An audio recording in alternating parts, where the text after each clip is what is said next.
Hey guys, this video will be slightly different than usual. Instead of a painting guide, we will look into 3D printers. More specifically, we will check if an FDM printer can be useful for mini painting and if you should consider getting one as well.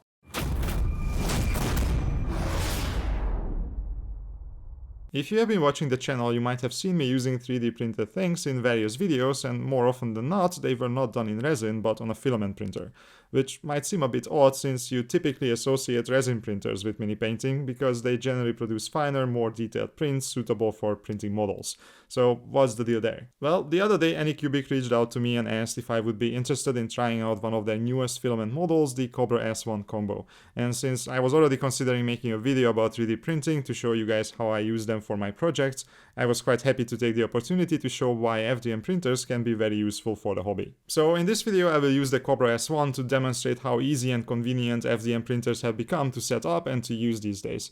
And I go through the categories of things you can use them for in the hobby, and I am not talking about miniatures here. If you want to know if an FDM printer can be used to print minis, I'll have a segment at the end of the video to show what this printer is capable of when it comes to that, but mostly we will speak of things you can print that help you in building and painting cool mini projects rather than the minis themselves. And full disclosure, this printer was sent to me for free by Anycubic, but they didn't put any constraints on me in terms of what I can say, so you will hear my own opinions from the point of view of someone who is a miniature painter first and a 3D printing enthusiast second. I am by no means a 3D printing expert, and I assume most of you guys watching are in the same shoes, so we will see what this thing can do in the hands of someone who is not entirely clueless but not super deep into 3D printing either. And if by the end of this video you feel like you want to buy one of these nifty little machines, Anycubic provided me with a discount code that you can find in the video description along with an affiliate link. If you purchase the printer through that link, I receive a small commission at no additional cost to you, so I would appreciate it if you clicked that one and supported the channel that way. Alright, before I show you what you can print on this thing, first we need to talk about some of the barriers of entry that you have to overcome as a newcomer to 3D printing. I got my first FDM printer about 6 years ago, which doesn't seem such a long time really, but back then we were basically in the stone age of 3D printing. You had to assemble the whole printer by hand, which was a nerve-wracking experience. It took hours and the machines looked more like something you built from Lego. You had to do everything manually. For example, you had to ensure that the bed is leveled almost every time you printed something using a piece of paper between the nozzle and the print bed and then turning some screws under the bed. It was kind of fun when you were really into that sort of thing, but if you just wanted to print something, you had to jump through a lot of hoops and half the time the print failed for some obscure reason. But when I was setting up this printer, I had to realize how much things have changed since that time. This thing looks super sleek and modern with a fully enclosed printing area, and it even comes with another machine called the Ace Pro that is there to take care of everything related to handling the filaments. Basically all I had to do was to remove a couple of bolts that were holding the moving parts secure for transport and attach the Ace to the main printer by connecting a couple of cables and tubes into pretty obvious sockets. And that was it, the printer was ready. This is not a review video and you guys are probably more interested in what you can print with it, but as someone who had to deal with all the difficulties of the early printers, I can't emphasize how easy this printer is to set up and operate for someone who is not really an expert. 3D printing can be a hobby in itself, and if you care more about mini building and painting than 3D printing, and you just want your printer to work and produce the things you want without any hassle, then this thing does just that. You download whatever you want to print from Thingiverse, My Mini Factory, or even directly from Maker Online from the Anycubic slicer. You select one of the quality presets, press slice, which even places the supports for you automatically, and you don't have to do anything manually. After that, you either copy it on a USB stick or send it to the printer via Wi-Fi and you can start printing. The printer even does the leveling automatically now. You don't have to mess around with the pieces of paper under the nozzle and manually tightening screws. Oh, and you don't have to fuss with the filaments. You just place them in the Ace Pro, put the end in the assigned hole, and the machine will automatically feed what you need into the printer. It can even dry them for you. It is pretty insane to me how easy this whole process has become, and you could even print in multiple colors with this if you wanted to, but since I will paint everything anyway, I didn't really play around with that function. But here are a couple more things that I think are important. Because this machine is an enclosed design and it has a carbon filter built in, the smell when it's printing is barely noticeable. I think it's still better to have it in a separate room with no people or pets in it, but this is way safer to operate and be around than a resin printer. It's way quieter than the older designs too, although it's still not exactly silent.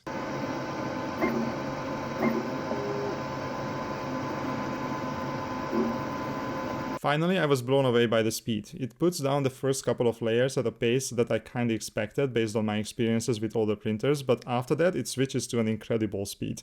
I printed things in hours that would have taken days on these old printers. Alright, that's enough info about the machine and the setup. Let's look at the things you can print with it for the hobby, starting with the bigger, more basic things first. The first category I wanted to show you are tools and equipment that can help you paint your minis. There are a million free designs you can download from the sites I mentioned earlier, but here are a couple of things I use on a daily basis. My absolute favorite is this paint pot holder that I have like half a dozen of on my shelf in case I need them. If you watch my videos, you probably have seen these already. You know how Citadel contrast and shade paint bottles are kinda prone to just falling over? Who doesn't like to spill a full bottle of expensive paint just because the pot designer hates humanity, right? Well, I discovered these designs a few years ago on Thingiverse, and since then I haven't had anything spilled. The white base keeps the bottles from tipping over and it holds the cap open so you can get the paint directly from the bottle as well. They are super useful. Another thing in daily use is a brush holder that I always have close at hand on my table. It keeps my brushes neatly organized and looks and works much better than the old mug I used to use for this. Here's another interesting thing that you can find a ton of designs for. I have to record basically all the time when I'm painting for the channel, and to see what I'm doing I have a small screen angled in front of me. I used to have a tablet stand for this that constantly fell over, but now I have a nice sturdy stand printed for it that keeps it secure and exactly at the right angle. Similarly, I have a nice little stand for my phone as well, so I can change the music or stop the audiobook easily while I'm painting. And this is just a small selection of things you can print to make quality of life changes in your painting setup with a 3D printer. If you have a need, there is probably a design on Thingiverse to fill that need. Be it a painting handle, a paint rack, or anything else, there are a million things that you can download and print in only a couple of hours. Okay, these are useful, but they are only indirectly related to painting, so let's look at something more impressive and more painting adjacent, bigger terrain pieces and buildings. Look at this incredible print of a creepy dead tree that I printed, for example. This one is from the game Malediction from Loot Studios, and it looks absolutely amazing.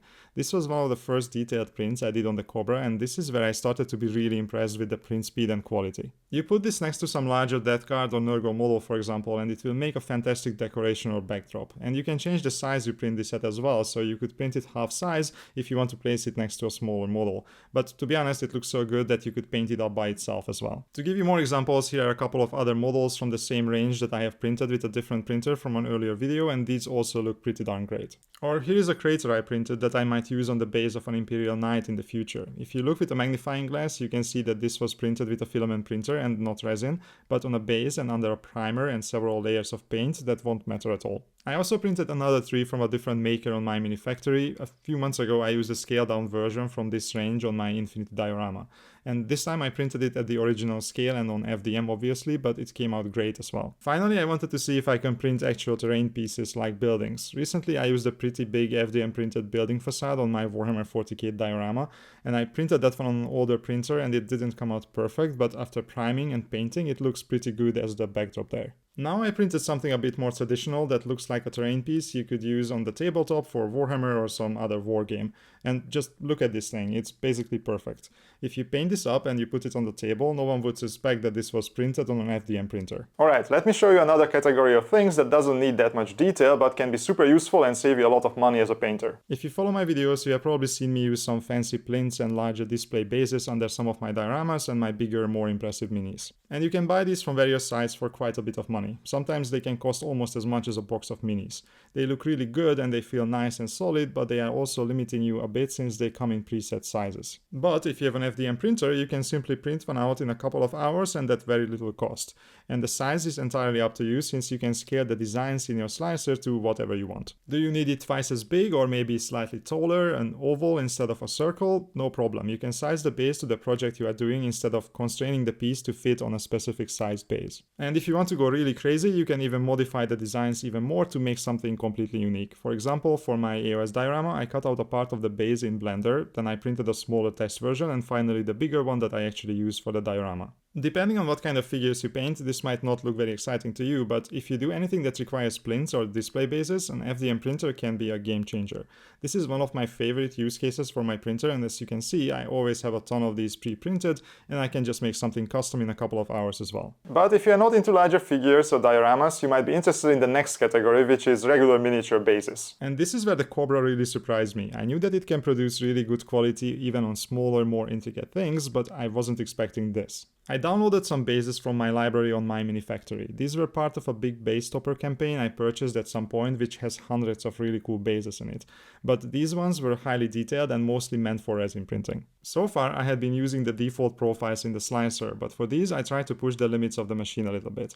It came with a 0.4mm nozzle, which in my experience can go down to as much as 0.08mm in layer height, instead of the faster but less detailed 0.2 or 0.16 quality settings in the slicer. So I set it to 0.08 and started printing. And the bases look almost resin quality. You can barely see any layer lines, and even the more rounded organic looking things like the slime coming out of the sewer pipe look great. You can paint these up with 32mm models on them and no one would suspect that these were not done in resin, which is amazing news for me because I love using these kind of bases, but printing them on FDM is so much easier than on a resin printer. Finally, I tried to go even smaller and more detailed and print not full bases, but little basing bits and even some effects. With the same settings as the bases, I printed some smaller steps, a few tombstones, a lectern with a book on it, and some chests. Things you usually pay quite a bit of money for if you buy them in a gaming store. And on the smaller bits, you can see how we are at the limit of what an FDM printer can achieve. The slightly larger bits look great, just like the bases, but as we go smaller, the lack of detail and the layer lines become more obvious. I even tried to print a weapon discharge effect from Deadly Print Studios, and it actually came out pretty nice. I used this on my Ultramarine Dreadnought back in the day, printed in resin and slightly scaled down. And at the original scale, even the FDM version would look perfectly fine, but if you wanted to scale it down to infantry levels, you would probably not get good enough results. So I would say that you can make medium to larger pieces of basing bits with a printer like this, but for the smaller pieces you would be better off with a resin printer. Which is pretty nuts if you ask me, because if I tried to print that plasma effect with my first FDM printer, I would have ended up with an amorphous blob at best. And now I can print something in filament that rivals what I could do with my first resin printer. We have come a long way. Alright, after having this much success with even very detailed things, I couldn't resist trying out if I can print actual models with this thing as well. First, I tried another design from Malediction, this really disgusting Nurgle monster, mostly because I wanted to see how something more organic would look, and also because I already had a resin version printed I could compare it to. If you compare the two prints, both primed in black, you can definitely see that the resin print is more detailed. The FDM one is way less crisp, and some of the details are missing or they are much harder to see.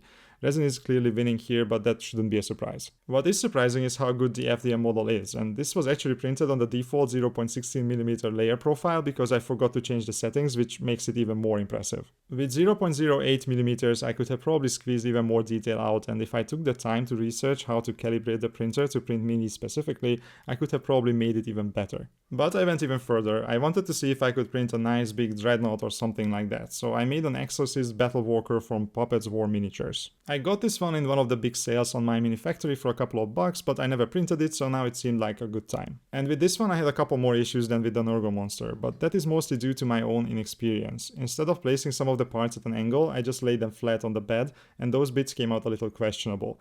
But despite that, the big boy looks pretty great. Even without any primer or paint, it looks basically perfect from an arm's length away. If you look at it close enough, you can definitely see that it's an FDM print, but painted and on the tabletop, it would look great. So as you can see, you can absolutely print even miniatures with FDM printers. Resin prints are superior, but if you want to only paint for fun and don't want to make every piece competition quality, then you can have some fun painting these models and you don't have to deal with toxic resin and can save a lot of money at the same time. So my conclusion is that if you are already deep in the hobby, building and painting minis, then an FDM printer can be super useful and it's a joy to operate compared to a resin one. Is it worth it to get one for you specifically is up to you to decide, but if you want to get one, I can only recommend the Kobra S1 Combo, and I suggest using the code and link in the description. It was a joy to set up and to print with this machine, and I didn't have a single failed print while I was printing all the stuff I showed you throughout the video, which is probably the best recommendation I can give for it. If you liked the video, I would really appreciate it if you gave it a thumbs up and maybe dropped a comment under it as well. It really helps with the algorithm showing it to other people. And as usual, before I sign off, I wanted to thank my Patreon members for their continued support. They are the ones that make this channel possible, and that is especially true for the ones in the Kaplan level. Thank you guys, see you in the next one.